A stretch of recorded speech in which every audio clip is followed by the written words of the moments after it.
So in Chapter 8, we'll be looking at Indian empires, cultural cohesion in a divided continent. So we'll be looking at the geography of India, the religion or religions in India, the establishment of states, which led to powerful empires. We'll look at the Gupta Empire and the Maurya Empire, and then we'll look at some of the invasions that took place, which led to the decline of those empires, and then we'll end with a comparison of China, India, and Rome. This is a map of India, as you can tell, and in Chapter 8, we're going to be looking at the subcontinent of South Asia. So that's actually going to include more than India. We'll be looking at Bangladesh, Bhutan, Nepal, Pakistan, and India. And this is a subcontinent in itself because it is cut off geographically from the rest of Asia. And the reason it is cut off is because of natural barriers like the Ganges River that separates it from the rest of Asia. And another natural barrier that is not really pictured here is the Himalaya Mountains. And so this runs like this. And so Mount Everest would be somewhere in there. But the purpose of this is really just to give you an idea of the area that we'll be talking about in Chapter 8. The new arrivals in South Asia were the Aryans. And they came into what we now know as India around 1000 BCE. And we've talked a little bit about this region before in Chapter 3 when we talked about Harappa and Mohenjo-Daro. And one of the things that we said about them was that they didn't have a written language. They had some symbols that looked like an early Indus script that were carved on clay and stone tablets, but not really a written language. So that was one of the things that the Aryans brought when they came in 1000 BCE was a language which was called Sanskrit. And the word Aryan actually comes from the Sanskrit language. Arya means noble or noble one. Archaeologists are not entirely certain of where the Aryan people came from. Many believe that they came from Central Asia. Some say they came from the Iranian Plateau, and others even suggest Europe. But they did come to the Indus region in successive waves of immigration. And they were nomadic peoples, meaning they traveled from place to place. They were pastoral, meaning they raised animals, riding horses from Central Asia, and bringing chariots with them. They mixed with the indigenous peoples and then slowly moved eastward toward the Ganges River around 1000 BCE. The Vedas are one of the oldest religious texts in the world, and it's not just one book or one written work, it's a large body of texts originating in ancient India, beginning around 1500 BCE when the first one was written. Most of these religious texts are either on rituals or ceremonies or their mantras or benedictions. It might give details on proper sacrifices or just Hindu philosophy or spiritual knowledge in general. The Vedas weren't really written by one person.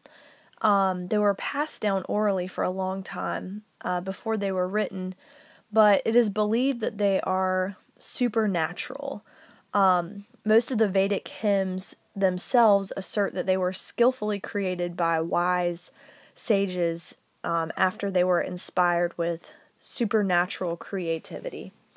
Like I said, the oldest Veda is the Rig Veda, and that was composed between 1500 and 1200 BCE, just as the Aryans were moving into the Indian subcontinent. There's also the Brahmanas, which gives details on religious rituals, the Upanishads, which are mystical speculations about the nature of ultimate reality and describing the Hindu path to salvation. They also have some of the central Hindu concepts. And then the Puranas are like folk tales that bring Aryan gods into the popular imagination. So, two of India's greatest epics are the Mahabharata and the Ramayana. And these aren't like Hindu religious texts or works of history. They are more or less accounts that give us information about the social structures, the ways of life, the values of India in the time period that we're talking about. The Mahabharata is the longest poem in the world, and it talks about strife that is going on between two families. That's the context of it, but it really intermingles some of the greatest themes of Indian history of life and death and warfare and responsibility and power and family. The most famous part of the Mahabharata is the part called the Bhagavad Gita, or the Song of God. And this is just advice that is given to a warrior facing battle. But it also includes advice on life, death, and rebirth. So it's not like a concrete history or anything, but it does give us insight into the culture of India at the time. So the Ramayana, another Hindu epic poem written by a Sanskrit poet named Valmiki, is translated to Rama's journey. And basically this has to do with Rama, who was the seventh reincarnation of the supreme Hindu god Vishnu, and his wife Sita, who was abducted by Ravana, who is the king of Lanka. So think Sri Lanka. Sri Lanka is a small island today off the coast of India. And so this is an epic poem as well. And again, not really a history. This was just a work of literature. But historians have used it to see what the Indians believed about the responsibilities of relationships, what ideal Indian characters looked like, what the ideal father and the ideal servant and brother and wife and king were like. So it's really given lots of insight into what Indians believed ideal people were. So while these poems and religious texts do give great insight into Indian culture, it's been really difficult on historians in trying to create an accurate history of early India, because these are not historical texts. Now, eventually, law codes and things like that were created that gave some insight into Indian politics and imperial ideology. And then there was an outsider that actually gave a great deal of evidence of Indian life, and his name was Megasthenes. He was a Greek ambassador who was serving in the court of Chandragupta, an Indian emperor, and he gave great detail about Indian geography and what the caste system was like. But that wasn't until around 300 BCE. So it's been difficult to create an accurate early Indian history. So the Janapadas, this is just fancy Sanskrit for settlement. And so these were just the different Aryan settlements that emerged between 600 and 700 BCE. And these were centered on specific family lineages. And they usually either evolved into republics or monarchies. One of the two types of government proliferated in the Janapadas. And by 300 BCE, there were 4 powerful states that dominated the region. And the dynasty that was led by Chandragupta Maurya began India's first empire in the aftermath of the retreat of Alexander the Great. So the Maurya dynasty lasted from 322 to 185 BCE, of course, since we're counting down in those dates. This was founded by Chandragupta Maurya, and he very quickly grew this into a full-fledged empire and was able to conquer most of central and northern India, and his sons continued to carry out this expansion. The Maurya dynasty created a large imperial government that displaced most of the earlier political structures that were based on family lineage. So the state superseded the family lineages that the Aryan settlements once had. So in order to govern this large empire that may have even been 1 million people strong by the time it was all said and done, they used what was called the Arthasastra policy. And this is another old Indian text that just addresses statecraft, military strategies, and maybe most importantly, the ethics of economics. How to get the best out of your land. So it dealt with mining, metals, best agricultural practices, mineralogy, medicines, and the use of wildlife as well. The Arthasastra, in a way, had kind of a cutthroat philosophy, especially with interstate competition, and it expressed itself in terms of the justice of the fish. That is, larger states swallowed the smaller ones.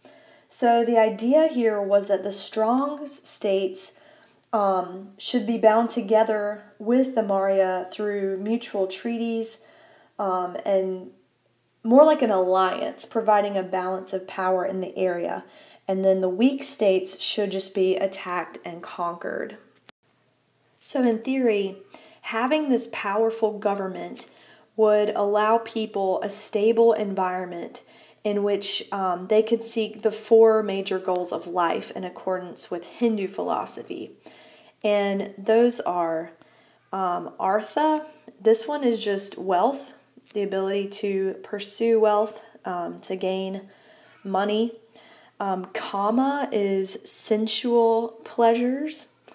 Dharma is the fulfillment of social and religious responsibilities. And then moksha is when you finally die and your earthly body is released from its temple and unifies with the infinite power of the universe. And that was really the goal of this powerful government, is to allow people to feel free enough to pursue these 4 Hindu goals. Ashoka was the grandson of Chandragupta Maurya, and he had followed his predecessor's course in carrying out the Arthasastra policy of strong government. And about year 9 into his reign, this changed abruptly. In 260 BCE, he defeated the Kalinga, which was in eastern India, and added it to the kingdom. And the killing and the chaos that it took to win that victory made him really bitter and I guess reflective. And so he decided that he would become a different person and a different ruler. So he converted to Buddhism, which is a religion that is committed to nonviolence, and began to send missionaries throughout India and beyond India to Syria, to Greece, to Egypt, maybe even to Southeast Asia. He even sent his own son to Sri Lanka to convert the people to Buddhism.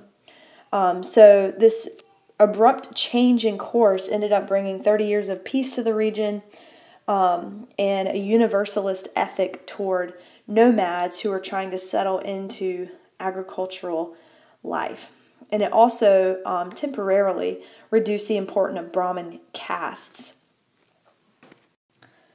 So after Ashoka's death in 238 BCE, there was no emperor that was strong enough to maintain the centralized power over the large empire. And so there were about 50 years of decline, where the Maurya dynasty came to an end, and with it the unity of India. And so the subcontinent was divided among many regional rulers, including some who had invaded and seized control of large territories. So there was the Sunga dynasty that ruled a part of India. There were invasions by the Shaka and the Kushana people.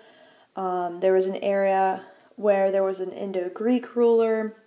But by and large, we've seen this before, where the empire starts to decline when there is not a powerful ruler to take the place of an already powerful ruler.